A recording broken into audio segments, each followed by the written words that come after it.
Este podcast é apresentado pelo Tecnoblog.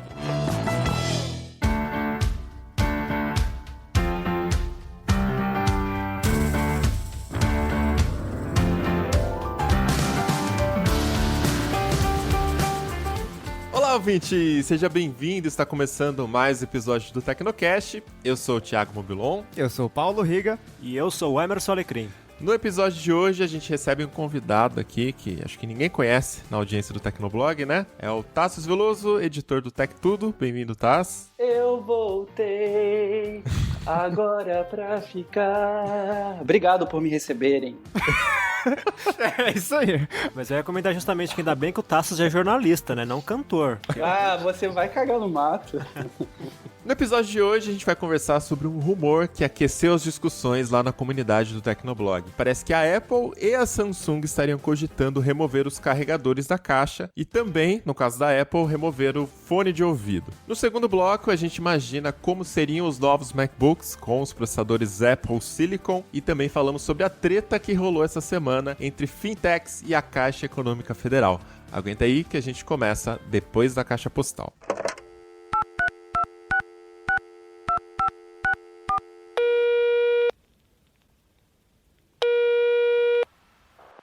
Caixa postal do Tecnocast. Você tem novas mensagens?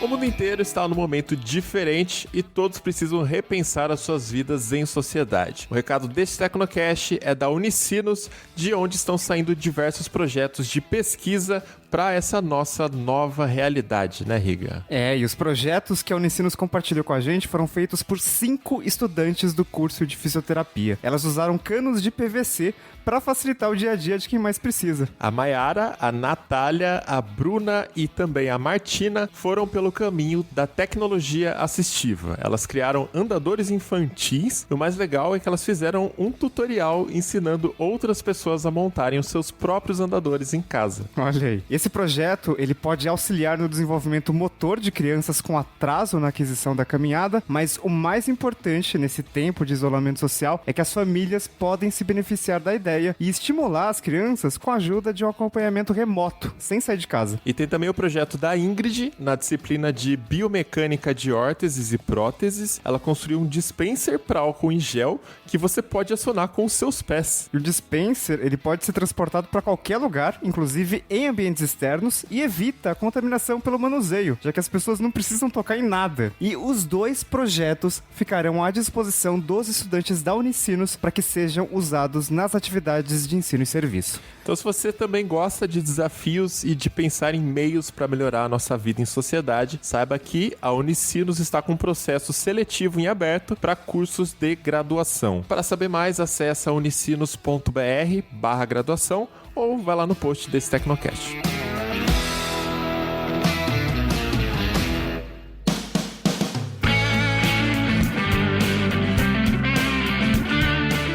Leitura de e-mails do Tecnocast. Se você não quiser acompanhar com a gente, pode pular o episódio para 10 minutos e 20 segundos. Vamos lá, Riga, qual que é a primeira mensagem aí? A primeira e única mensagem enviada pro tecnocast@tecnoblog.net é do Regis Fontes. Ele é de Belo Horizonte, Minas Gerais, tem 40 anos e disse o seguinte: Fala pessoal, tudo bem? Beleza. Eu queria levantar um ponto relativo ao episódio 150, que focou na troca pela Apple dos seus processadores de Intel para Apple Silicon com a arquitetura ARM. Entendendo que esse movimento vai no sentido de borrar um pouco mais os limites entre smartphones, tablets, notes, desktops, vocês acham muita loucura pensar que podemos ver uma dock Apple no futuro não tão distante? Algo na linha do Samsung DeX ou até mesmo do Lap Dock do Motorola Atrix? Eu nem lembro mais quando foi lançado, faz muito tempo.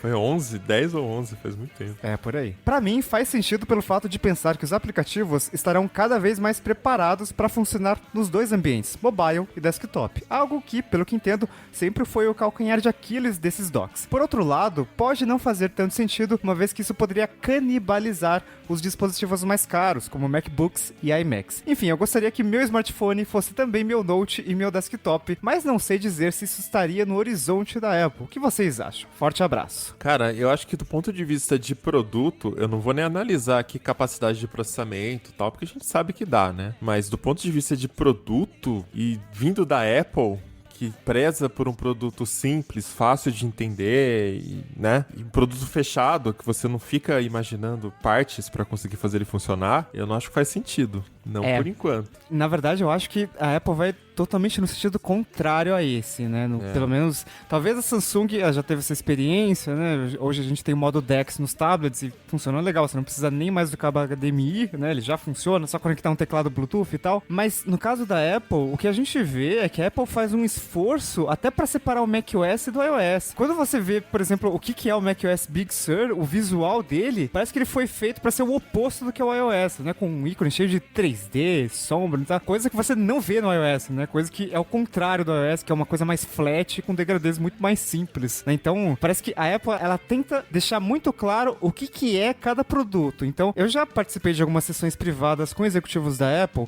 Sempre que tem algum lançamento, assim, de produto no Brasil muito grande, a Apple não costuma fazer eventos de lançamento no Brasil, mas a gente tem encontros reservados com especialistas e com executivos da Apple Brasil e até de outros países, até da matriz, para tirar algumas dúvidas mais técnicas sobre o produto. E o que eu sempre vejo em apresentação de MacBook e iPad é que o executivo da Apple sempre fala assim, olha, iPad é iPad. MacBook é MacBook. Públicos diferentes, o jeito de usar é diferente, o sistema é diferente e a gente não pretende juntar isso aqui. E fica muito claro, porque, tipo, você olha o macOS Big Sur, meu, os botões têm o formato da ponta do meu dedo, mas não parece que a Apple vá algum dia, no futuro tão próximo, lançar um MacBook com tela sensível ao toque, sabe? Coisa que já tem no Windows há muito tempo. Não parece, sabe? Parece que o MacBook sempre vai ser isso aqui e o iPad sempre vai ser aquela outra coisa. A Apple faz muito esforço pra isso. Eu concordo da separação, mas eu não sei se eu concordo com a observação dos ícones, que eu não sei, eu vou esperar pra opinar, vou esperar sair a versão final do Big Sur, porque, cara, tá muito feio, parece beta. Sabe? Então assim, eu não vou usar isso como sendo uma coisa intencional pra separar, porque na verdade tá muito feio. Então assim, olha, eu acho que a separação é tipo, o iPhone é bonito, isso aqui é uma bosta, porque não faz sentido. Eu acho que assim, se for pra perder o Johnny Ive e fazer isso, traz ele de volta, cara. Deixa o Johnny Ive fazer iPhone ultra fino, com bateria pequena, porque é mais bonito, mas deixa ele fazer os ícones, pelo amor de Deus, não, procurem pelo ícone de bateria do macOS Big Sur, se você ainda não viu, pra entender do que a gente tá falando. Agora, do ponto de vista de separação, eu acho que até houve um movimento contrário agora, né, porque os sistemas, eles realmente eram muito opostos, mas agora, com o Big Sur, eles têm elementos mais parecidos na interface. A gente falou até no Tecnocast 150, sobre a questão da sidebar, que tem a altura 100%, né? Isso parece com o design do iPad também. Os ícones de tamanho grande, que até o Barba ficou me zoando, né? Que o pessoal vai ficando velha, que é ícone grande. Mas não, é pra mostrar como assim, a Apple tá preparando o sistema de desktop pra conseguir rodar também os aplicativos dos sistemas móveis, sem ficar muito gritante a diferença ali, né? De colocar uma janela do lado da outra e parecer que, tipo assim, isso aqui é uma gambiarra. Mas eu acho que assim, é justamente por esse fator de parecer gambiarra que a Apple não faria, no momento, um dispositivo estilo DeX ou estilo Atrix, sabe? Porque parece gambiarra. Dentro da filosofia da Apple, da forma como ela divide a linha dela, com foco muito específico num público já determinado ali, né? O iPad, o iPhone, depois o MacBook Air, enfim. Eu não vejo onde encaixar no meio dessa linha um produto do tipo dock, de um DeX ou de um Atrix. E aí, se ela fizesse, seria um acessório que ia parecer uma gambiarra, entende? Então eu não acho que ela faria isso tão próximo assim, tão perto. E se a gente quiser ainda puxar pro lado financeiro, pro lado de negócios, o que a gente tem? A gente tem um MacBook que custa $1.000 e a gente tem um iPhone que custa $1.000. Se a Apple lançar um iPhone que se transforma em notebook, por exemplo, pra conta fechar, esses acessórios teriam que custar $1.000. Então, o preço de um notebook completo. Então, é uma coisa assim que pra Apple, não. Vamos vender um monte de produto diferente que seja o melhor possível naquela categoria? Vamos. Então, isso pra mim é a Apple hoje, entendeu? Não acho que vai ter não acho que a Apple é a empresa do Megazord. Não vai acontecer. Até porque teria um esforço ali também de desenvolvimento de software pra embarcar dentro do pacote do iOS as coisas do macOS. Ou então fazer mais um sistema, um quarto sistema aí, que seria que nem você falou, um Megazord, um Frankenstein do iOS com o macOS, entendeu? Então não tem cara de coisa que a Apple faria. E olha, macOS, iOS, iPadOS, tvOS, watchOS, chega de sistema diferente. Não aguento mais. Vai ter um docOS. Não, chega. Acabou. Tá bom. Tá legal. Bora pra pauta? Bora lá.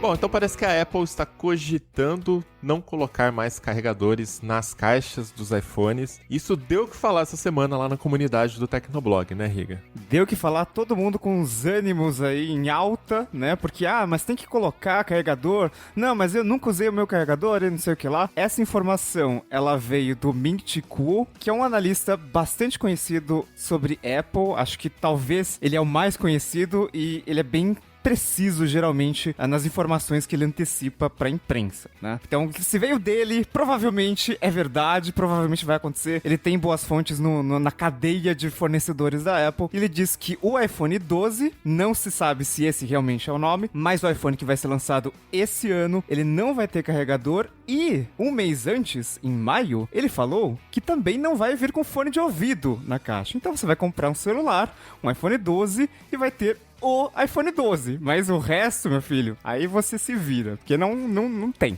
O vídeo de unboxing nunca foi tão curto, né? Sem esses itens. Vai abrir a caixa, tirar o celular e pronto. Então não tem mais o que mostrar, basicamente. Tem que mostrar os adesivos da Apple, importante, né? Talvez os adesivos ainda venham, né? Mas eu acho interessante porque surgiram também alguns protótipos de caixas de iPhone, né? Algumas modelagens em 3D já da caixa sem o espaço pra colocar o carregador, sem o espaço pra colocar o fone de ouvido. E eu tava lembrando até dos celulares antigos, né? Porque você recebia uma puta de uma caixa grande, né? Com um monte de papel, um monte de papelão e um monte de acessório. Tinha celular que vinha com cabo HDMI, sabe? Na época que os Androids estavam ficando super poderosos. A gente bota um cabo mini HDMI e você pode conectar o seu celular na sua TV, sabe? E hoje não vem com tanta coisa, vem com fone de ouvido meio mequetrefe ali, a maioria dos celulares, e tá tirando os acessórios, né? Então já vem pouco e a tendência, pelo visto, é que venha menos ainda, né? Tava ruim, né? Melhorou. Aí... Agora tá pior? parece que piorou. Isso me lembra uma prática muito recorrente, principalmente no Brasil, que é a diminuição da quantidade de produtos dentro das embalagens, né? Coisa de 15, 10 anos atrás, você comprava uma caixa de bombons com 500, 400 gramas, né? Hoje é 250, né? E parece que eles estão agora indo na mesma onda. Só que o engraçado é que, no caso desses produtos, né? Geralmente a embalagem, o tamanho da embalagem continua o mesmo ou diminui pouco, né? Já a Apple parece que realmente está querendo traduzir o negócio de uma forma para simplificar também o processo de fabricação das embalagens, né? Ou seja, provavelmente a gente vai ter caixas menores, né? A Apple, ela tem dessas de, às vezes, resolver tirar uma coisa e ela mata e já era, né? Todo mundo conhece a história desde lá do começo com os disquetes, os MacBooks mesmo hoje não vem mais com drive CD-ROM, o próprio conector de fone de ouvido, que muita gente ficou muito puta e depois o mercado inteiro seguiu e agora é o novo padrão, os smartphones não tem mais também. E da mesma forma, depois que saíram esses rumores da Apple, saiu também um rumor falando que a própria Samsung estaria cogitando não colocar os carregadores na caixa, né? E até foi meio engraçado ver isso acontecendo, porque quando saiu o rumor da Apple, a galera ficou putaça lá na comunidade do Tecnoblog, porque, óbvio, Apple, já é tudo muito caro no Brasil, então é natural que o pessoal já tenha esse rancinho, né? Porque, cara, é bizarro pagar R$7.500 num smartphone, né? Mas aí quando chegou a Samsung, aí a galera, porra, de vez caiu a casa, né? Porque, não acredito, até a Samsung vai fazer isso, né? E porque todo mundo sabe que, sim, se a Apple fez e a Samsung também tá fazendo, todo mundo vai fazer. É só esperar que vai acontecer também. O paralelo mais interessante que eu vi no mercado até agora é o de você comprar um carro e ele vir sem as rodas. E, assim, pra mim, faz um pouco de sentido. Porque você imagina, no Brasil, o índice de smartphones é elevado, mas não é todo mundo que tem smartphone. Então, caso isso aconteça, e mais pelo lado da Samsung, menos pelo da Apple, mas assim, as pessoas vão começar a se modernizar, pegar o smartphone, e aí gastar mais dinheiro para comprar um carregador. Para mim, a grande preocupação é essa. Porque quem tá lá no stop, top, provavelmente até já tem o carregador. Agora, e quem tá entrando agora, chegando agora nesse universo dos smartphones? É o carro sem roda ou sem volante. São pessoas que não estão acostumadas ainda com essa tecnologia. A gente tem ainda no Brasil uma barreira em relação a isso. Então, eu não traçaria o paralelo de carro sem roda. Eu acho que é mais pro carro sem o rádio, sabe? Porque pensa no seguinte, quando você troca de carro, quando você vai comprar um carro novo e vende o seu antigo, você vende ele com tudo ali, né? Com os pneus, vai tudo embora. Você não guarda os pneus pra você, você não guarda as rodas pra você. O rádio talvez você possa fazer isso. Se você quiser uma coisa diferente, sei lá, uma coisa com tela, enfim, diferente. No caso dos celulares, a maioria das pessoas já tem um carregador. Então elas têm o adaptador de tomada e elas têm um cabo.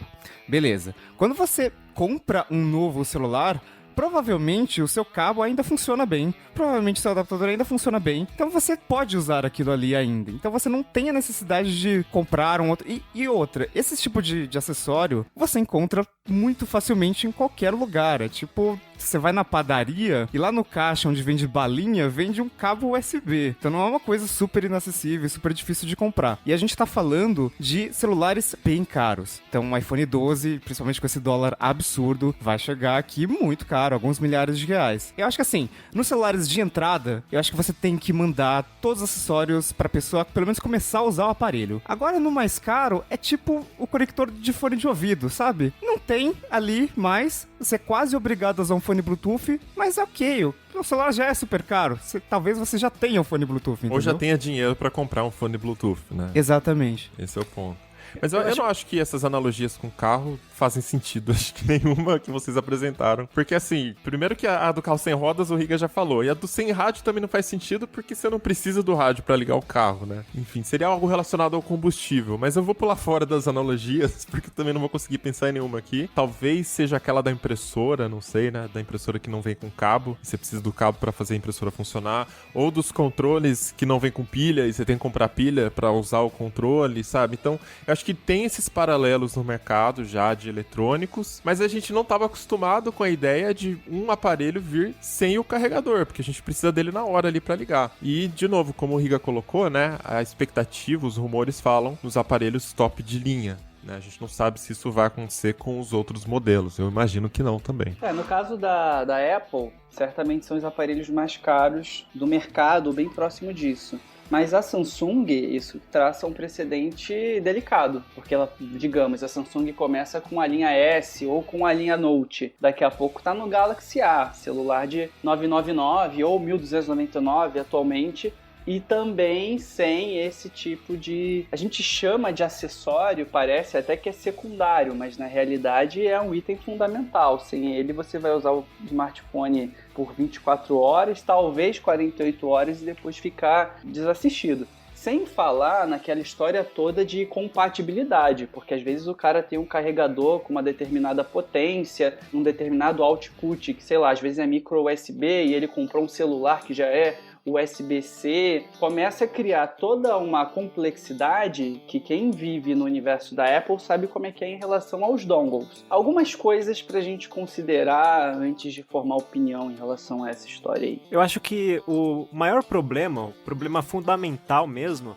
é que quando a gente compra um produto caro ou premium, talvez não topo de linha, mas que tem alguma coisa de premium ali, a gente quer que, além do produto em si, você tenha uma experiência completa. E no caso dos smartphones, eu acho que essa experiência completa seria o hábito que a gente criou de abrir a embalagem e ir descobrindo tudo que vem. Então você tira lá o celular e depois descobre, olha, vem uma capinha, olha, vem uma película, vem um fone de ouvido que parece legal, sabe? Então eu acho que a gente tá muito ligado a essa experiência. A gente quer o produto principal em si, mas quer o complemento, né? A gente se acostumou a isso. E de repente mudar essa forma de apresentar o produto, de repente dá uma sensação de que, putz, eu paguei caro caro, eu queria algo mais, né? Eu acho que tem esse fator, digamos, psicológico envolvido. Também depende muito da aceitação do consumidor. Se a gente traçar um paralelo com fones de ouvido, já é muito comum nos Estados Unidos, por exemplo, os Google Pixel, ou antes os Nexus, eles não virem com fone de ouvido na caixa. E aqui no Brasil, quando esses aparelhos foram lançados, eles vieram com fone de ouvido na caixa, porque o público brasileiro não estava acostumado. Você compra um celular, vem com um monte de coisa,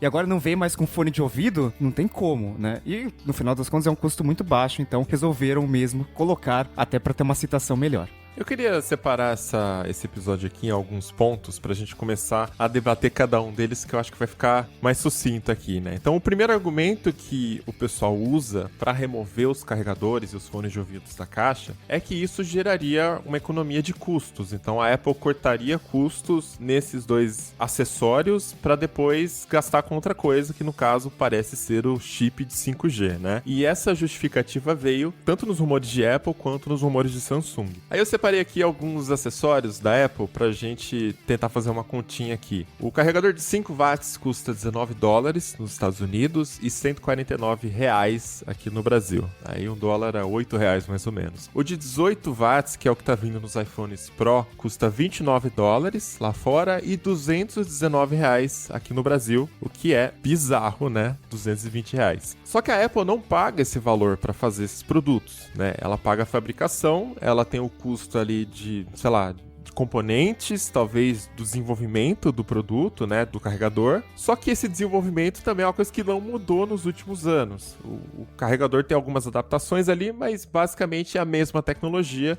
Não teve grande evolução, grandes gastos com pesquisa por parte da Apple. Então, se a gente for ver, eu acho que dá para chutar, sei lá, quanto que se chutaria o custo de produção?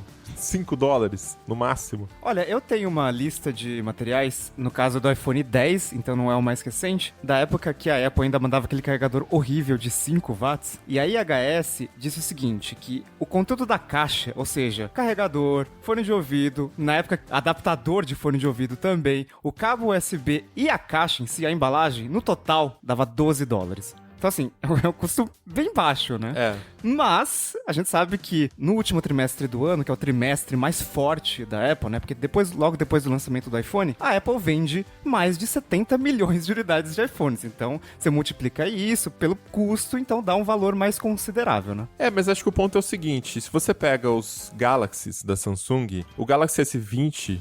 Fui até pesquisar aqui o preço de lançamento, que eu já tinha esquecido lá do S10, né? Ele chegou por $100 a mais do que o Galaxy S10. Né, o Galaxy S10 por $899, o S20 por $1.000 arredondando. E a grande novidade, além da questão da tela de 120 Hz e filmar em 8K e a câmera com zoom, enfim, é o chip 5G, né, que é o que tá no rumor, que o iPhone 12 pode ter um chip de 5G. Então essa seria uma das justificativas, que a Apple estaria tentando economizar custos por conta do gasto com os chips de 5G. E aí o que todos dizem é que a Qualcomm está cobrando muito caro nessas tecnologias de 5G, por ser uma coisa muito nova ainda, não ter fabricação em massa e não popularizou a tecnologia, tudo aquilo que a gente já sabe nessa dinâmica. E a Apple estaria tentando encontrar formas de vender o novo iPhone pelo mesmo preço, sem subir o preço, igual a Samsung fez com a linha S. E o jeito que ela encontrou seria isso, removendo da caixa. Não sei se isso faz sentido para vocês.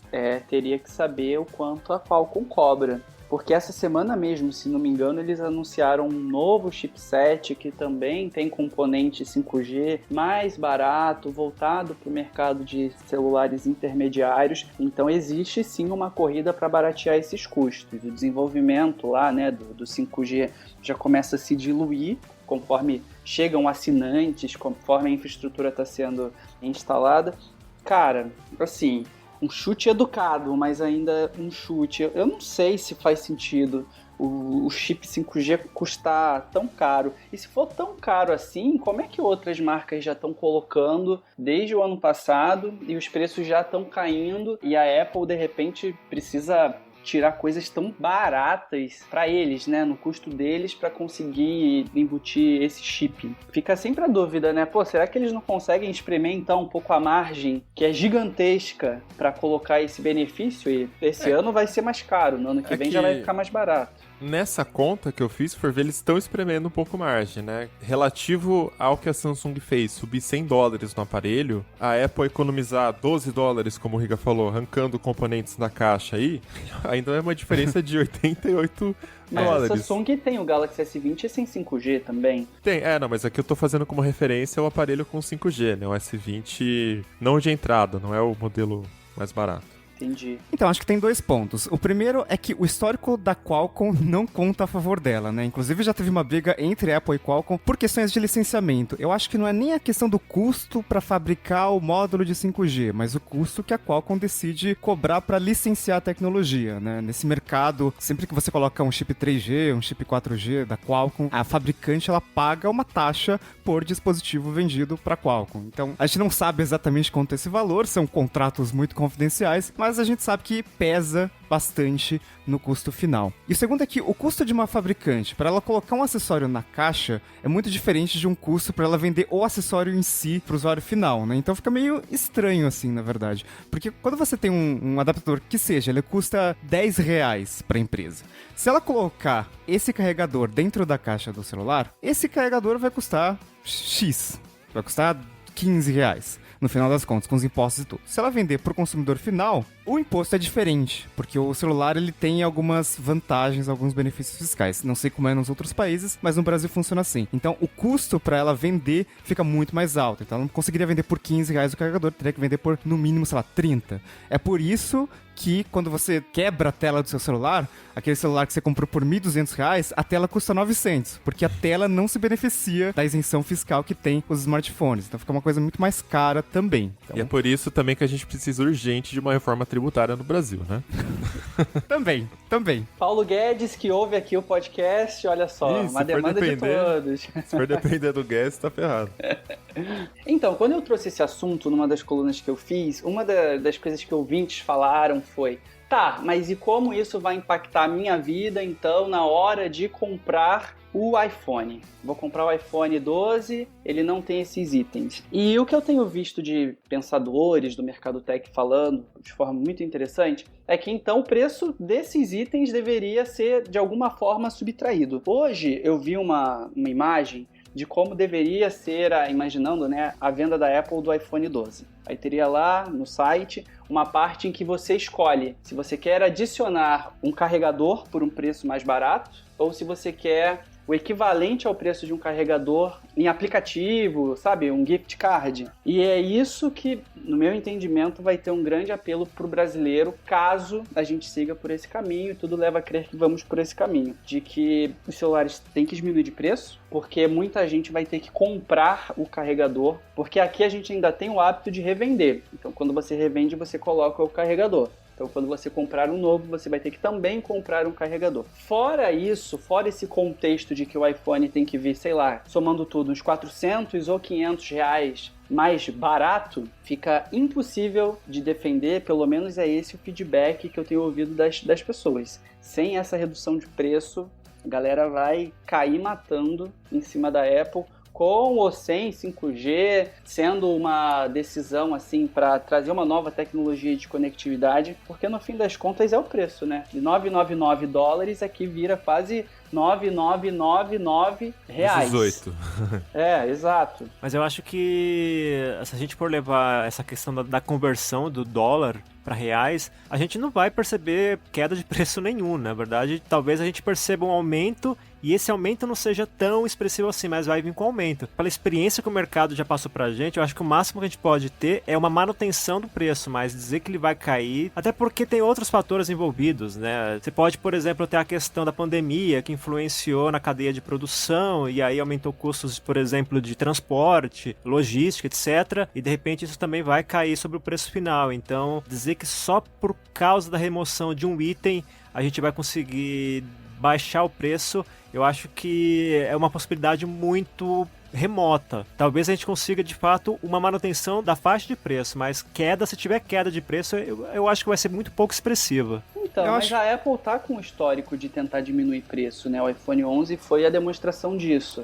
Eles perceberam que não dá mais para ficar com aqueles preços altíssimos, porque tem muitos países que não dão conta, não aguentam. E mesmo nos Estados Unidos tem consumidor que tem percebido que eu não preciso mais de um celular tão ultra potente como é o iPhone 11 Pro Max para as minhas necessidades do dia a dia. Antes fazia sentido, precisava ter o top. Agora não mais, porque os aparelhos já são todos muito bons, né? Todos os premium são muito bons. Porque a linha Pro também não mudou, né? O preço continua o mesmo do iPhone Pro, o 11 Pro. Sim, então... mas o iPhone 11 ficou mais barato, entendeu? E muita gente foi pra ele. É que assim, a gente tá falando de um rumor, a gente não sabe onde que viria aí, qual linha que seria removido o carregador, o fone de ouvido da caixa, né? Mas, enfim, eu acho que dentro dessa lógica que eu tracei aqui dos preços, que é um dos argumentos que os analistas estão utilizando, né, da questão do 5G, a gente não veria redução de preço. Eu não tô nem dizendo que tá certo ou que tá errado. Tô dizendo o que os analistas falaram, né? Que por conta dos preços, dos custos dos chips, do licenciamento, parará, a Apple tá tentando arrumar formas de economizar custos. E aí, como vocês viram, os valores que a gente levantou aqui também, não é um valor expressivo que ela economiza, então, bom, não sei se isso é o suficiente para cobrir os custos da própria Apple. Agora, isso que o Tassi tá falando de reduzir o preço do aparelho e tirar o carregador, reduzir o preço proporcional, né? Eu acho que seria a medida lógica na argumentação de lixo eletrônico, né? A gente quer reduzir a quantidade de lixo eletrônico, porque tem até um argumento que fala que o pessoal não dá muito valor pro que vem na caixa, então detona o cabo, joga fora sem usar o carregador, o cabo, o fone de ouvido. Isso falando num cenário mundial. Eu sei que cada local, cada país tem seus específicos aí. Então, assim, nessa ideia, o pessoal não compraria se não precisasse. E aí a Apple cobraria mais barato no produto e ofereceria um desconto no carregador para quem está comprando o celular agora, né? Então, compra o kit, o carregador fica um pouquinho mais barato. E, aliás, a Apple precisa fazer isso porque o carregador é muito caro. 5 watts, R$150, ninguém merece, né? É muito dinheiro. Os preços estão pela hora da morte. E, além disso, a gente precisa considerar que nem todos os cabos são de boa qualidade. A Apple tem uma tradição aí de vira e mexe, virar meme, porque o cabo fica, o Lightning, né, fica mastigado, para de funcionar depois de 6 meses. Então já existe hoje para muita gente, eu não tenho um percentual, mas imagino que seja expressivo, uma necessidade de já trocar de tempos em tempos por causa da fragilidade, de não ser o cabo da melhor qualidade do planeta. Imagina então você já ter que comprar, no caso, o carregador. Logo que está adquirindo o novo iPhone, você compra o carregador. E aí depois, dali a 6 meses, ainda compra um novo cabo. E aí na hora que você for revender, o que você faz? Você coloca isso tudo no kit que você vai repassar para alguém? Ou você retém na sua casa e manda só o celular? E aí a pessoa vai ter que comprar também. Sabe, começa a ficar muito complicado. É que a gente tá falando de carregadores, não de cabos, né? Os cabos continuariam vindo porque estragam rapidamente. De fato, não tem como. Mas o carregador, eu acho que a tendência natural é que depois de tantos anos utilizando o padrão USB tipo A, todo mundo já tenha pelo menos um carregador desse tipo na sua casa. Mesmo que seja de 5 watts, mas já tem. Agora, o ponto é, a gente também tá no meio de uma troca de padrão, né? A própria Apple, os iPhones 11 Pro, vem com conector tipo C por padrão. No iPhone é o Lightning, mas no carregador é o tipo C. Então, no meio dessa troca, fazer isso de tirar o carregador da caixa também vai obrigar muita gente a comprar o carregador de novo. Começar comprando o padrão tipo C, ou não, ou continua carregando com USB tipo A também. Dá pra plugar, sei lá, no seu notebook, no seu videogame, qualquer lugar que tenha USB normal e vai carregar, mas carrega mais lento. Tem esse ponto negativo. Só sei de uma coisa, sendo uma informação do Ming Chi Kuo, quem não tem ações da Anker ou da Mophie já vai comprando agora, porque se isso acontecer, meu amigo, essas empresas vão bombar. E são produtos de excelente qualidade, né? A gente ainda tem que ressaltar. Ô Mobilon, e o que mais em relação à sustentabilidade e meio ambiente acabou te chamando a atenção? Eu acho que do ponto de vista de meio ambiente, faz sentido o argumento, né? A gente até gravou o Tecnocast 134, que falava da padronização de cabos e conectores que a União Europeia está tentando implementar lá. A Apple é ferrenhamente contra essa padronização, né? Que todos utilizem USB tipo tipo C. E justamente nesse Tecnocast a gente chegou a essa conclusão de que não faz sentido você padronizar os cabos e conectores com essa desculpa de lixo eletrônico, porque no final das contas você continua comprando o aparelho que vem com um novo cabo. Então o que gera o lixo é sempre ter um cabo novo, sempre ter um conector novo vindo na caixa. Então o único jeito seria isso, o que está sendo discutido agora. Parar de mandar esses conectores na caixa, os carregadores, pra gente começar a cuidar mais do que a gente já tem. E aí, Olha, sei lá, tem que fazer alguma promoção pra quem ainda não tem. Eu acho que é um argumento muito cômodo. Mas eu, assim, do fundo do meu coração, eu não acredito que as empresas realmente tenham essa consciência ambiental de não vamos poluir o meio ambiente com cabos que ninguém vai usar, porque as pessoas já estão com 10 cabos. Eu tenho uma caixa de um monte de cabo igual aqui, que eu nunca uso porque eu sempre tenho um cabo na minha mão. Beleza, faz sentido, mas no final das contas, eu sempre penso que putz, a Apple é uma empresa que vale $1,5 trilhão, tem um monte de acionista pressionando a empresa para lucrar mais. A gente sabe que as vendas de iPhones em termos de unidades estão caindo, então a única saída é aumentar a margem e aumentar o valor médio de venda do iPhone. E a Apple é uma empresa que tem feito isso muito bem, inclusive, né? Então mesmo lançando aparelhos como o iPhone SE, ela tem uns truques muito interessantes de lançar, por exemplo, um iPhone de 64 e imediatamente acima ser de 256. Por quê? Pra você não comprar o de 64, pra você comprar o de 256, porque 64 não dá pra nada. Então com isso ela consegue aumentar com esses truques psicológicos. E, mesmo falando o que eu vou falar agora, vai ter gente falando que, o Tecnoblog passa pano pra Apple, mas eu não ligo. É o seguinte, a Apple, pra mim, ela nunca ofereceu uma experiência boa direto da caixa. Então, quando você vê o cabo padrão do iPhone, é um cabo ruim, porque é um cabo com consciência ambiental, mas assim, depois de um tempo ele estraga. É biodegradável, pô. Pode ser. Depois de pouco tempo ele se junta ao meio ambiente, né? Porque ele se decompõe. É muito ruim, parece um cabo feito de papel, assim, ele se desintegra depois de um tempo. Quando você compra um iPhone de uma operadora nos Estados Unidos, ele já vem sem o ejetor de chip, então já é outro ponto. Porque afinal de contas o chip já vem lá dentro. Beleza, faz algum sentido você não mandar o ejetor de chip. Mas putz, tem uma economia até nisso, entendeu? A Apple teve o trabalho de fazer uma caixa que não tem um ejetor de chip pra justamente diminuir um pouquinho ali os centavos, os custos. A gente lembra que mesmo o iPhone 11, não o iPhone 11 Pro, tem um carregador de 5 watts direto da caixa. Quando a gente vê o Moto G com carregador de 27 watts e eu olho a caixa do iPhone 11, eu fico puto. E aí, a gente publicou recentemente o review do Galaxy Tab S6 Lite, que é um tablet pouco abaixo do modelo top da Samsung, que é o S6. Ele já vem com uma capa, ele já vem com uma caneta. E ele custa R$3.000. Quando a gente vê o iPad, ele não vem com capa, então me parece que assim, a Apple ela consegue até colocar umas firulas ali que custam muito pouco pra ela, tipo adesivo. Mas cabo, parece uma economia assim pra aumentar bastante a margem. E ninguém lucra mais do que a Apple hoje no mercado de smartphones. Ela lucra 2/3 do mercado de smartphones. Não é pouca coisa, mesmo tendo 12% de market share. Então, eu acho que não dá pra comparar a questão dos tablets, pelo menos, porque assim, tablet Android não vende, não funciona, as pessoas não compram, não tem a experiência de um tablet como o tablet da Apple, né, o iPad com o iPadOS. O próprio Barba outro dia, que é apaixonado pelo iPad, né, que ele tá testando lá, ele pediu também um tablet com Android pra testar e, cara, ele ficou mandando os prints da diferença dos aplicativos feitos para Android no tablet e para iPad. Então, assim, é natural que as outras fabricantes tentem fazer alguma coisa para agregar valor.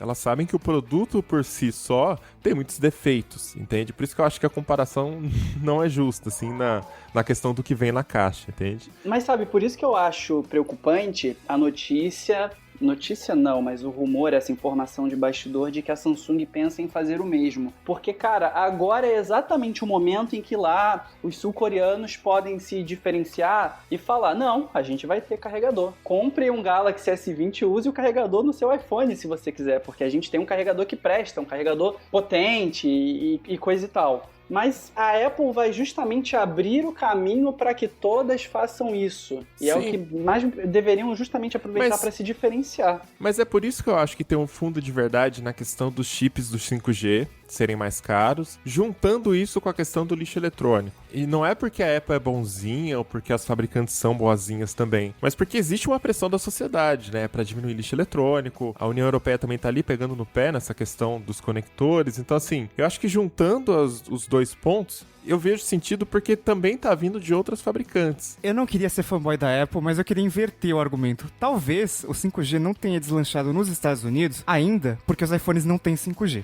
Quando tiver 5G, talvez deslanche. A gente tem que levar em conta também que a Apple tem bastante parcerias com operadoras, principalmente nos Estados Unidos, né? Que lá o hábito de consumo na parte de celular é justamente muito ligado às operadoras, né? É muito comum a pessoa ir lá no operador e comprar o celular lá, não? A gente tem um modelo... Ainda bem travado o celular, tem tudo isso.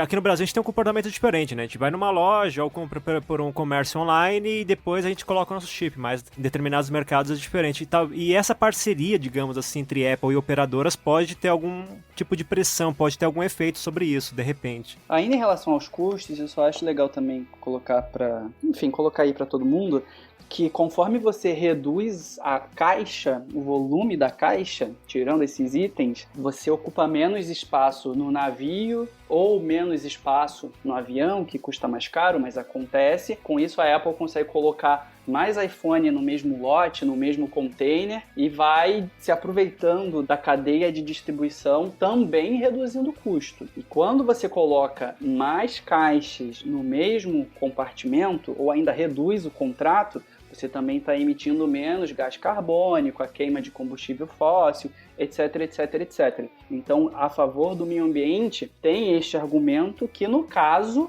funciona muito bem do ponto de vista de redução de custos. Se eles pudessem, eles venderiam o iPhone, sei lá, a granel, mandar só o aparelho, você vai na operadora e pega e vai montando conforme a sua necessidade. Isso não é possível, é uma experiência de usuário péssima, mas seria o mais barato e o mais amigável do ponto de vista do meio ambiente. Então é redução de custos de todos os lados. Mas a que preço para o consumidor final? Essa, no fim das contas, é a minha grande pergunta.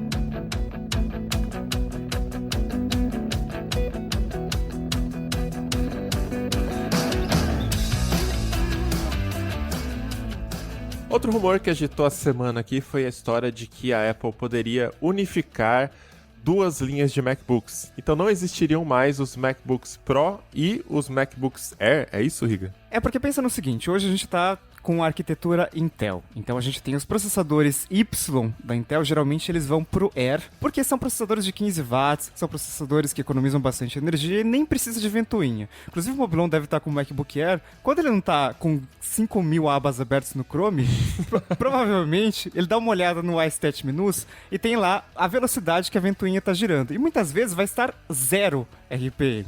Então é bem raro isso, mas tudo bem.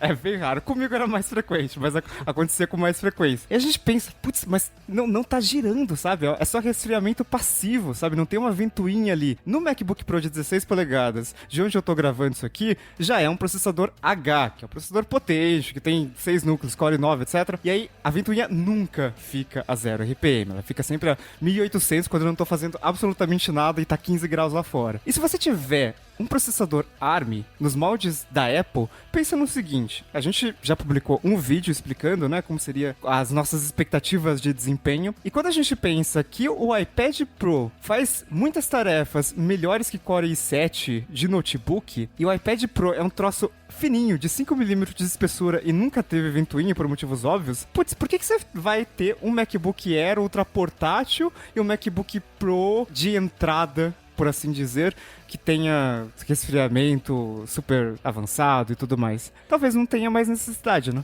Eu acho que o resumo é, se você consegue fazer um MacBook Pro tão fino quanto o MacBook Air, por que você não faria? Então é essa a ideia, que com o Apple Silicon talvez seja possível fazer notebooks mais finos e com menos peças, sei lá, não menos peças mecânicas, mas um pouco menos potentes, talvez, né? Porque não dissipa tanto calor, não precisa tanto. Então, pra que ter duas linhas se você pode ter uma só? E a principal vantagem, né, dos chips com arquitetura ARM é que você poderia colocar múltiplos processadores na máquina e fazer esses processadores trabalharem em cluster Então, a questão da potência você resolveria dessa forma também. E aí, com isso que a gente vê de editor de vídeo que coloca lá um trabalho, um projeto para renderizar, e aí sai para tomar um café, o MacBook fica girando lá, quase decolando. Então, isso não existiria por causa do ARM, e aí daria para fazer num MacBook Air, foi o que eu entendi. Seria um MacBook só, é um rumor, né? Mas o rumor diz que a Apple mataria os nomes Pro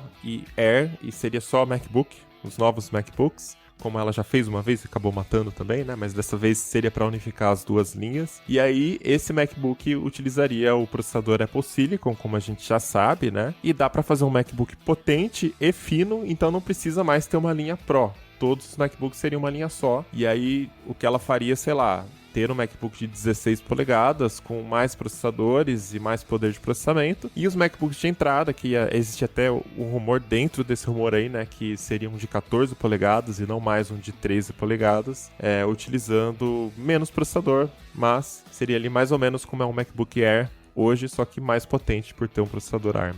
Eu fico pensando do ponto de vista de lógica do portfólio da Apple. O nome Pro é um nome muito forte. Ainda que eles consigam fazer tudo isso aí do ponto de vista de engenharia e desenvolvimento, ainda assim, quando você vai para o campo do marketing, é sempre bom, né? Você ter vários produtos e conseguir, inclusive, explicar para o consumidor qual é a diferença entre eles. Então, ainda que eles matem o conceito de Air para colocar tudo dessa forma que você falou, eu ainda acredito que a gente vai ver um MacBook ARM e um MacBook ARM Pro para quando tiver mais núcleos e whatever, esse tipo de coisa. Mas assim, eu não acho que o nome Pro deixe de existir, não. Inclusive, a gente viu o AirPods, aí veio o AirPods Pro, iPhone e iPhone Pro. Isso tem um apelo gigante e explica de forma muito simples qual é a proposta daquele equipamento. Por outro lado, a gente tem aquela, digamos, filosofia tradicional da Apple, que é de simplificar as linhas de produto, né? A gente tem toda aquela história do Steve Jobs, quando ele saiu da Apple, aí depois ele voltou pra Apple, e aí ele viu que tava aquela bagunça, porque tinha um monte de produtos, e vários produtos não faziam sentido, e ele adotou essa filosofia, olha, a gente tem que fazer poucos tipos de produtos e se concentrar neles, né?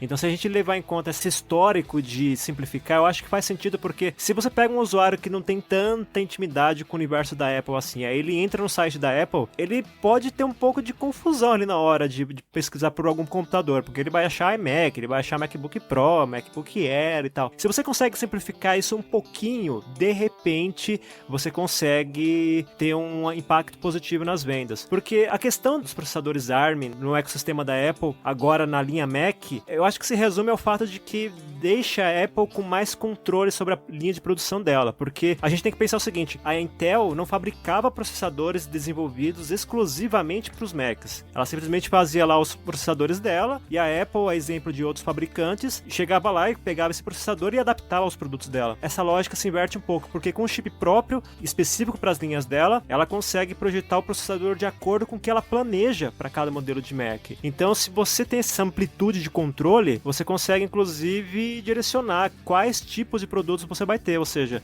se você vê que pode simplificar, essa simplificação vai fazer sentido não só em custos, porque você desenvolve uma quantidade menor de produtos, mas porque também facilita a assimilação desses produtos pelo consumidor, de repente vale a pena fazer isso. Alguns diriam que o Steve Jobs está morto e que hoje a linha de produtos da Apple é uma puta bagunça, porque você entra lá na página do iPhone, tem lá o 11 Pro, o 11, agora tem o SE, ainda tem o 10R, mas basta a gente lembrar que boa parte dessa estratégia de simplificação da linha de produtos da Apple veio do COO da Apple na época do Steve Jobs, que no caso era o Tim Cook, né? O Tim Cook sempre foi o cara de otimizar a linha de produção. Então, essa estratégia, ela continua. Pode ser maior a linha hoje a linha da Apple é bem maior, mas naquela época a Apple era uma empresa pequenininha, assim, olha que empresa legalzinha e tal. Hoje ela é a maior empresa de tecnologia do mundo, então ela meio que, ela pode ter uma linha de produtos maior. E aí eu fico pensando também que a Apple, ela já teve aquele MacBook de 12 polegadas que era muito fino, muito portátil, mais do que o MacBook Air de hoje. Só que era ruim. porque tinha um processador, não era nem Core i, era um Core M da Intel, porque a Intel mudou a nomenclatura e ela não queria colocar o Core i3, por exemplo, para processadores ultra baixa potência, né? Então era Core M3, Core M5, Core M7. E o desempenho era ruim, porque tinha uma tela retina e você tem um processador muito basicão ali que não vai dar conta. Agora, ela pode fazer isso. Então, é lógico que dá pra fazer essa estratégia de, vamos matar o MacBook Pro e vamos colocar tudo só MacBook, mas, ao mesmo tempo, do ponto de vista do marketing, como o Tassi falou, é meio, talvez o nome não morra, mas provavelmente a Apple consiga, de fato, lançar um MacBook super portátil, com um desempenho ok, e um notebook um pouco menos portátil, mas mais potente do que o MacBook Pro atual, né? Eu quero saber quando é que a gente vai ter um novo laptop que cabe no envelope. Porque isso aconteceu e se perdeu depois essa ideia, né, da primeira apresentação lá do Steve Jobs. E um outro ponto que eu tinha para trazer sobre isso também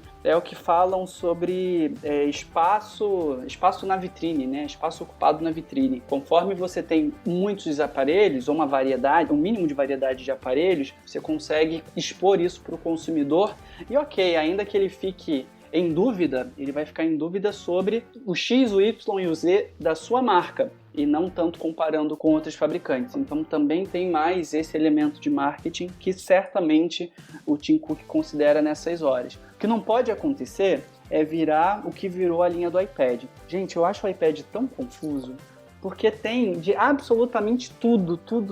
Tem chip A10 misturado com A12, aí pula pro A14Z, A13Z, é uma zona. E aí fica ruim pro consumidor, porque, sei lá, eu trabalho com tecnologia, cubro isso há tempos. E eu acho confuso de explicar para as pessoas. Imagina o cara que está pensando em como vai comprar, qual iPad comprar lá para ter essas funções todas durante a pandemia. Eu não sei vocês, eu acho tudo muito bagunçado. É curioso porque a gente tá falando de uma linha que não é tão rentável assim, né? Porque, beleza, o iPhone é um fenômeno de vendas, apesar de agora tá caindo um pouco e tal, mas ainda é um fenômeno de vendas. Mas o iPad, digamos assim, que é uma linha de nicho, né? Assim como os tablets em geral são hoje, né, atualmente, eles são um produto de nicho. E aí, eu acho que na tentativa de dar relevância ou manter a relevância da linha, aí a Apple tenta atingir diversos subnichos dentro desse universo dos tablets. É por isso que tem tantas opções.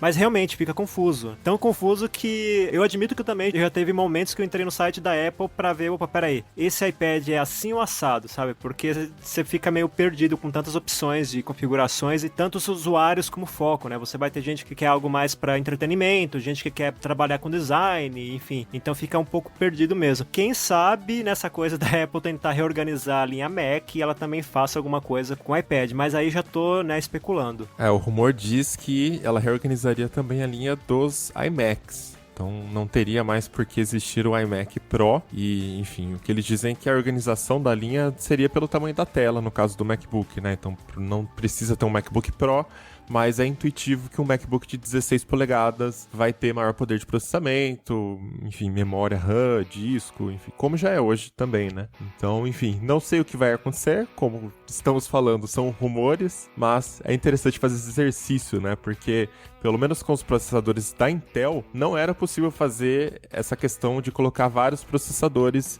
na máquina. E agora, com o ARM, isso dá pra fazer. E é uma coisa bem legal, né? Porque você consegue mudar a sua linha, não precisa mais ser da forma que a gente tá acostumado. Hoje mesmo tem essa puta confusão. Eu abro o site da Apple e tem lá o MacBook Air, tem o MacBook Pro, aí você olha os preços, e aí tem preço do Air que bate com o preço do Pro, e você fica, mas espera aí, qual dos dois é mais potente? Mas será que eu não consigo levar o Air? Mas por que eu preciso Pro? Aí você olha a velocidade do chip, né? Esse aqui é um Intel de 2.4, esse aqui é de 1.8, sei lá. Então o 2.4 deve ser mais rápido, né? Então, assim, mudaria um pouco a dinâmica da linha de produtos e fica mais simples. Você só olha, é uma linha de notebooks, você sabe que os notebooks maiores são os que têm mais potência, é mais intuitivo, né? MacBook, MacBook Pro, MacBook Pro Max, e vocês se virem pra mexer nas especificações depois se quiserem. Eu acho MacBook, ótimo.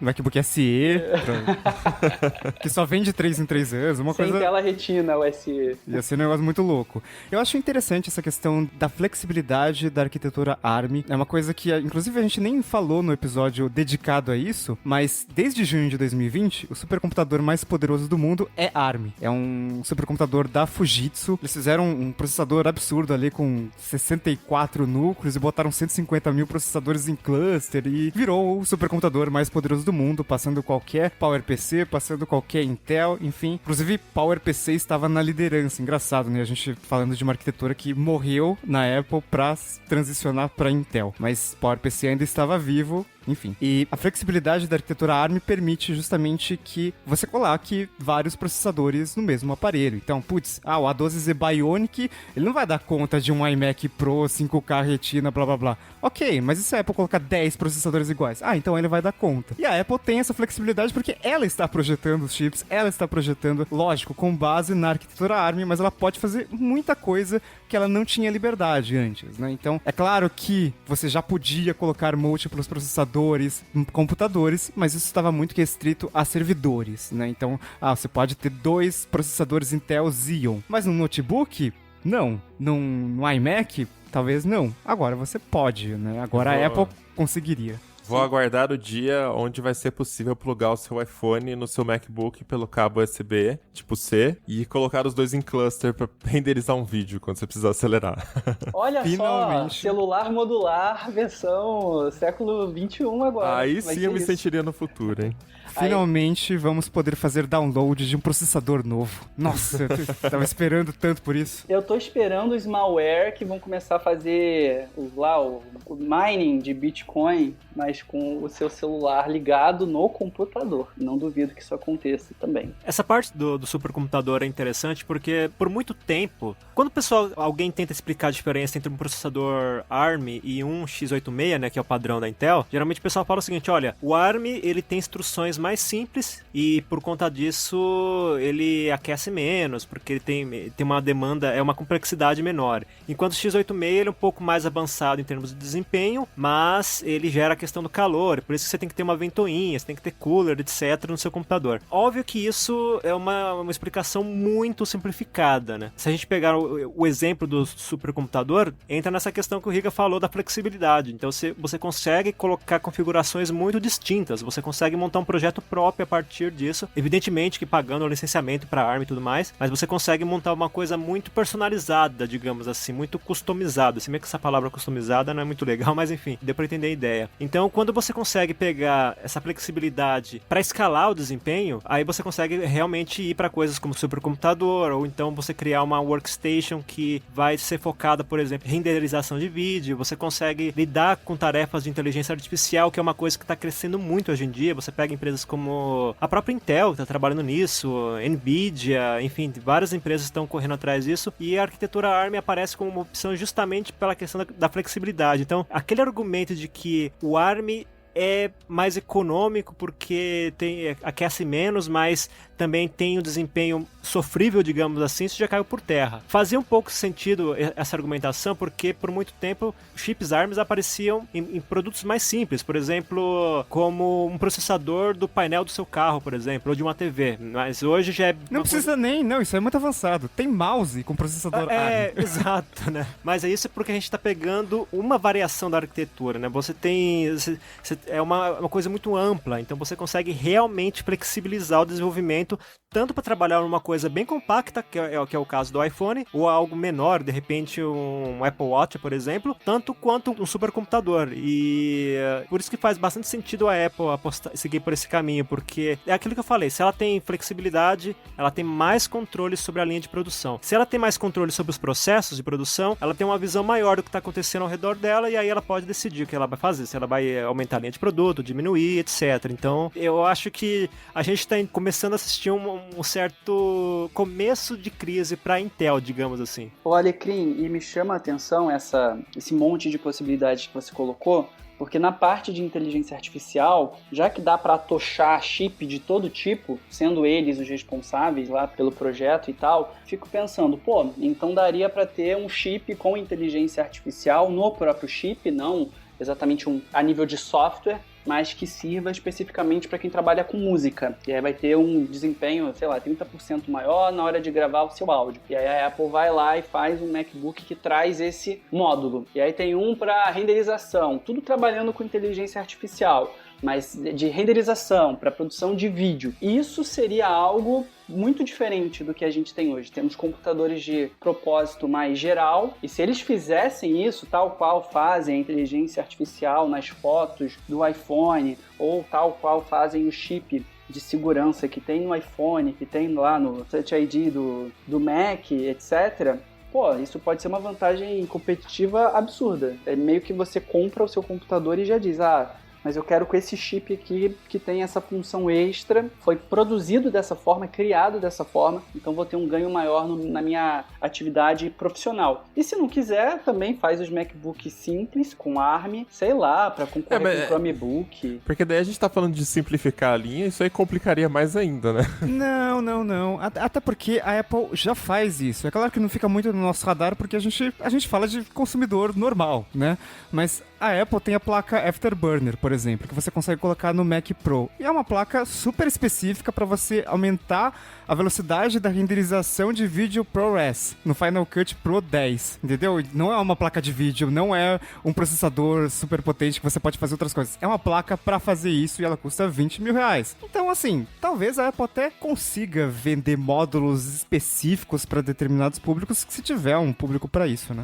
Entendi. Então, vocês estão falando do momento de fechar a compra, você selecionar módulos adicionais. Não seria uma coisa tipo, esse MacBook é para músicos, esse é para artistas. Sim. Quem sabe? Entendi. Poderia ter. Viria com isso, E a gente sabe que a Apple adora vender acessórios, adora vender coisas extras pro seu produto principal, porque assim ela ganha mais dinheiro. Então, e ela sabe fazer isso muito bem. Poucas empresas conseguem fazer a mesma coisa, então não é impossível que isso aconteça. Até porque a gente tem um conceito de coprocessador que se encaixa nisso, né? Então você tem o processador lá principal, se você quer incluir alguma atividade específica, alguma função específica para aquele equipamento, você pode colocar um coprocessador que lida com isso. Esse coprocessador pode lidar com processamento de vídeo, processamento de áudio, que é uma coisa que está ganhando muita força, né? Porque tem gente que está querendo som com mais qualidade e tudo mais. Você pode ter algo focado especificamente para identificação do usuário, que nem o Tarso citou. Você pode ter algo para identificar o seu rosto, né? Da autenticação biométrica. Quer dizer, você consegue ter essas vertentes também, né? E aí a parte interessante que é essa. Você pode ter um chip principal e à medida do que for necessário, você vai complementando esse chip com processadores e algo desse tipo. Então,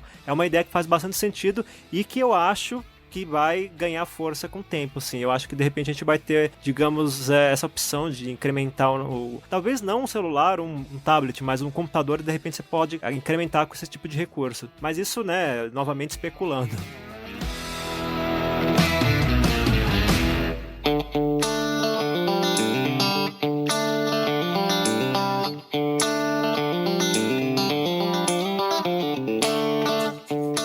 Pra gente fechar esse episódio, então, essa semana rolou uma treta aí entre fintechs e Caixa Econômica relacionado ao auxílio emergencial, né, Tass? E aí ficou um negócio de a fintech bota a culpa no banco, o banco coloca a culpa nas fintechs, aí a fintech fala que não vai se pronunciar. O que aconteceu de fato? Olha, tudo começa com um sumiço de dinheiro do Nubank, que é o banco digital queridinho aí de muita gente. Era segunda-feira e no Twitter o pessoal assim postando print falando: não, meu dinheiro sumiu, cadê meu dinheiro? Socorro, devo tirar a grana do Nubank antes que suma na minha conta também? E isso chamou muita atenção, porque né, não é normal isso acontecer. O dinheiro sumir da sua conta, em muitos casos é roubo, inclusive. Daí, o que aconteceu depois foi que o Nubank responsabilizou a Caixa por essa situação.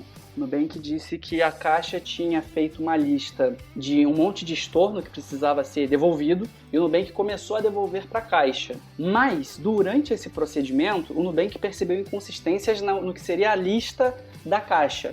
E aí travou esse procedimento. E, além disso, o Nubank depois devolveu, restaurou, ressarciu todos os consumidores e disse que estava guardando informações complementares da Caixa. Então o Nubank responsabilizou a Caixa. Mais ou menos nesse mesmo período, também houve uma situação com o PicPay.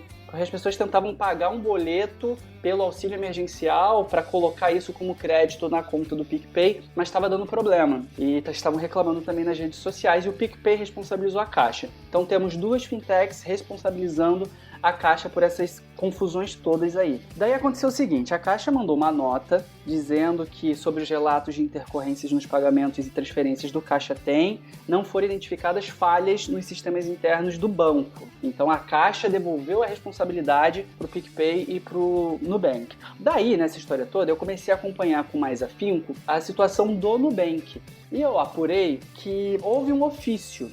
Teve um ofício da Caixa para o Nubank solicitando esse estorno. Então, confirmando essa informação. Fui atrás da Caixa novamente para saber o que eles tinham a dizer em relação a esse ofício. E é uma resposta que ela é muito definitiva aqui. Abre aspas.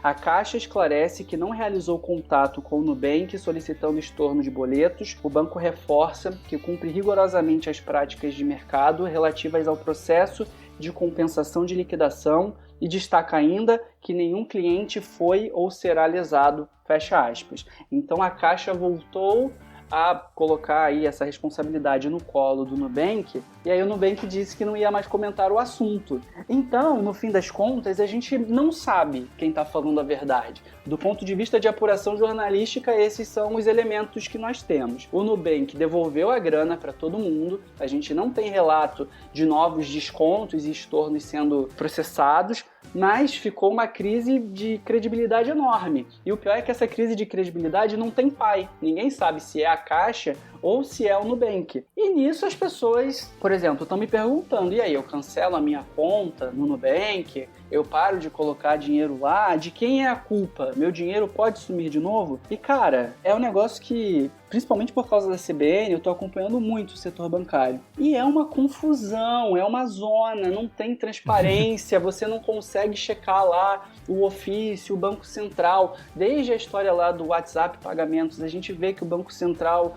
poderia ter uma transparência muito maior, mas não tem. E além disso, tem ainda os torcedores de banco, né? Tem fãs do Nubank. Descobri que existem também os haters do Nubank, eu não sabia que eles existiam, falando banco é tudo igual. E no fim das contas, ninguém sabe. A real é essa. Isso é bem 2020, né? Agora você ter fanboys de banco, fanboy torcendo para um banco, né? Mas, enfim, tirando todo o mérito dessa questão, enfim, eu acho que talvez... Eu sou uma pessoa que acredita muito no bom senso das pessoas e das empresas, né?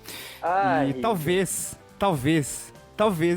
eles nem saibam quem está realmente errado, né? Talvez estejam batendo cabeça, porque o que a gente tem de um relato de uma fonte dentro de uma fintech é que no sistema acontece o seguinte, a fintech ela faz a requisição de débito para a Caixa, mas aí o sistema da Caixa não responde ou ele dá algum erro. Só que mesmo dando o erro, o sistema da Caixa debita o valor e ele não devolve o dinheiro depois de dar o erro. Então o que acontece é que o sistema dá o erro, a ordem tá trocada, entendeu? Então se dá o erro, tem que devolver ou tem que cancelar a operação, mas ele debita e não volta o dinheiro. Então o sistema tem um problema, assim. Então talvez isso esteja acontecendo e aí nem as fintechs, nem a Caixa saibam exatamente onde que tá o ponto, assim, o que tá acontecendo, qual o processo, o que foi programado errado ali. Eu acho que nessa história aí não tem ninguém que saia como inocente, porque, beleza, vamos supor que realmente aconteceu um problema lá na Caixa, que essa história toda começou lá na Caixa, mas, por exemplo, se você pegar o problema do Nubank, teve gente falando, olha, eu percebi que o meu dinheiro tinha sumido da minha conta e depois de 5, 6 horas é que eu recebi um e-mail do tipo. Um e-mail do Nubank reportando, olha, fizemos um débito aqui porque teve questão de conta duplicada, não sei o quê. E, obviamente que se você não avisa isso com antecedência, você vai gerar pânico. Você imagina, você tem lá seu dinheiro, seu dinheiro some da sua conta de uma maneira repentina. É dinheiro de auxílio emergencial ainda. Pois é, eu vi casos lá procurando no Twitter, por exemplo, a gente falando, gente, eu tava precisando desse dinheiro pra comprar remédio, sabe? São coisas... A gente tem que lembrar que tem muita gente que realmente depende desse dinheiro para coisas básicas, então não pode simplesmente sumir de uma hora para outra. E aí, depois o Nubank foi lá, de fato ressarciu o pessoal, depois explicou melhor, eles fizeram até uma postagem lá no Facebook explicando resumidamente o que aconteceu e pedindo desculpas, mas é inegável que teve uma falha de comunicação por parte deles, até porque tinha muita gente que entrava em contato com eles por chat ou e-mail e recebia uma resposta padronizada, ou a pior parte, o atendente não sabia o que estava acontecendo também. estavam completamente perdidos. E aí imagina a situação de pânico. Não é por acaso que eu vi 2 ou 3 pessoas lá no Twitter falando, cara, não aconteceu nada na minha conta, mas eu vou tirar meu dinheiro daqui por via das dúvidas. Óbvio, né? Você fica com medo, então... A comunicação do Nubank não foi das melhores, porque eles começaram a responder de forma individual no Twitter, mas ainda eles não tinham um posicionamento. E isso demorou para chegar. E assim, além desse ponto, teve quem me perguntasse, tá, mas o Nubank começa a devolver os estornos para a Caixa e tirar o dinheiro das contas das pessoas sem perguntar, sem verificar, e nisso o Nubank diz que é uma prática de mercado por boa fé. Se um banco está solicitando, você vai lá e devolve. Mas pô, se isso está acontecendo agora, será que já não aconteceu antes e a gente não ficou sabendo? Se já aconteceu antes, por que deixaram acontecer de novo e ninguém começou a checar isso de forma mais intensa e não simplesmente, pediu, a gente está devolvendo aqui a grana? Fica muito difícil responsabilizar. A gente não sabe quem é o responsável por essa situação toda, corresponsáveis, né, na ponta de cada um. Agora, salta aos olhos ainda o quanto os sistemas da Caixa não estavam preparados para a demanda de auxílio emergencial, FGTS fora de época, e todo santo dia tem reclamação, o sistema tá ruim, o Caixa Tem fica lá em filas gigantescas, muito longas, as operações não acontecem, então isso gera um efeito dominó. E o que eu tenho dito é, a Caixa tem que melhorar, tem que aumentar os investimentos em tecnologia bancária para dar conta do recado, porque assim, eu lembro de ter entrevistado o vice-presidente de TI da Caixa no começo da pandemia. Pelos meus cálculos aqui de home office, já vai fazer 4 meses que a gente está nessa situação e não melhora. Todo dia são os mesmos problemas, todo santo dia. Então, sei lá, a impressão que dá é que a Caixa gera um efeito dominó que acabou afetando empresas muito amadas e inovadoras. E a dúvida é qual vai ser a próxima vítima dessa situação toda. E no caso do Nubank, será que o Nubank vai voltar a debitar caso a Caixa supostamente traga uma lista correta dessa vez? O Nubank deveria avisar antes de debitar, ele deveria fazer ali, sei lá, mandar uma notificação dizendo que aconteceu essa situação e que tem que devolver por questões legais e tal. Nesse ponto de vista da comunicação, faltou ter transparência também, de você ser avisado que tem alguém mexendo na sua conta por uma crise lá com outro banco e tal, mas eu acho que isso foi o que mais decepcionou os fãs do Nubank, porque de repente o dinheiro sumiu no momento de necessidade. E fora que a gente tem que levar em conta também que teve gente que não recebeu dinheiro da Caixa de nenhum tipo e teve também esse débito, né? A Caixa argumentava assim, olha, você solicitou um boleto lá e era pra receber, vamos supor, R$600, você recebeu 1.200 e aí tem que devolver 600. Mas aí teve gente que teve esse valor descontado, mas não teve nenhum recebimento da Caixa Tem, não teve nada disso. E aí você já começa a ver que tem outro problema, que é uma falha de sistema. Porque beleza, tem algo relacionado com a Caixa e envolve os usuários que pegaram o dinheiro da Caixa Tem, beleza, já não é aceitável esse tipo de problema, mas você pelo menos tem uma ideia do que aconteceu, né? Você tem um começo. Agora, se isso envolve usuários que não têm nenhum vínculo com esse tipo de operação, já é uma falha sistêmica e uma falha grave, né? Porque tá movimentando dinheiro. Para isso dar uma abertura para um problema maior e de repente uma invasão, alguém que consiga manipular os sistemas do Nubank, esse é um precedente perigoso. Então, além da questão da falha da comunicação, você tem uma desconfiança com relação à segurança das operações do Nubank. É por isso que as coisas têm que ser feitas com o máximo de transparência. Então, eu acho que se o Nubank for uma empresa séria realmente com essas questões, eu acho que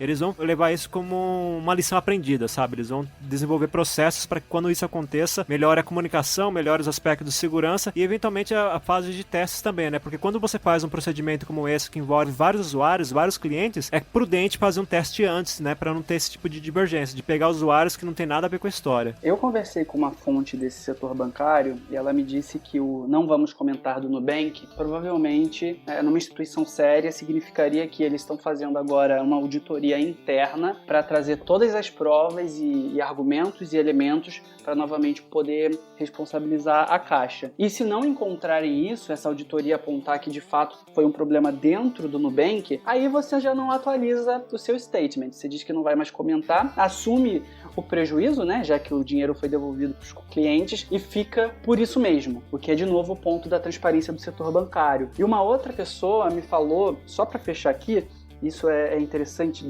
da gente colocar, que, cara, como o sistema de pagamentos brasileiro e o sistema bancário brasileiro Assim, é tudo colado com durex. As pessoas desenvolvem lá, os profissionais desenvolvem os sistemas, integram, e é bem na base do, dessa vez funcionou, não mexe mais. É assustador, porque nos Estados Unidos a gente vira e mexe, ouve falar de ataques lá, o power grid, e aí desliga determinada região do ponto de vista de eletricidade e tal. Volta para esse ponto seu, Alecrim, de um ataque coordenado que acaba destrambelhando esses sistemas que estão muito mal integrados e no fim você é um país que para de funcionar, porque as suas finanças, né, a sua economia depende dessas transações digitais. E é importante então a gente observar todas as discussões que estão rolando em relação a Open Banking e em relação ao Pix, porque isso deve ajudar a começar a solidificar melhor a situação. Mas no momento, teve uma pessoa que me disse, olha, eu não sei como a gente não teve crises maiores até agora, porque realmente é tudo na base da magia. A magia de Harry Potter é o que segura esses sistemas aí funcionando. A gente tem um monte de sistemas que foram feitos há décadas, tá tudo feito em COBOL, ninguém mais sabe COBOL, então todos os programadores que desenvolveram já morreram, tá funcionando, passou por várias Copas do Mundo, passou pelo bug do milênio, não deu pau até agora, então deixa assim, não mexe, e a gente faz uns remendos aqui e tal, e vamos ver no que dá, né? E aí, é o que acontece. Acho que eles foram instalar o Service Pack 2 do Windows XP e deu isso. Meu Deus.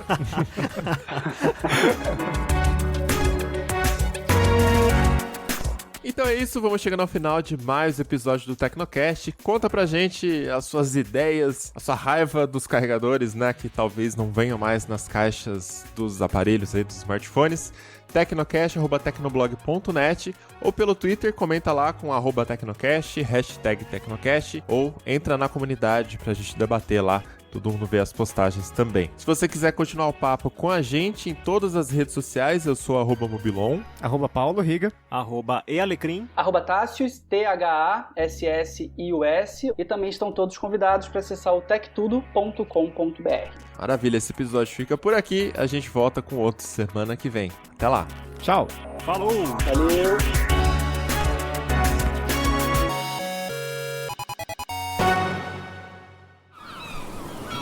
Este podcast foi editado pela Maremoto.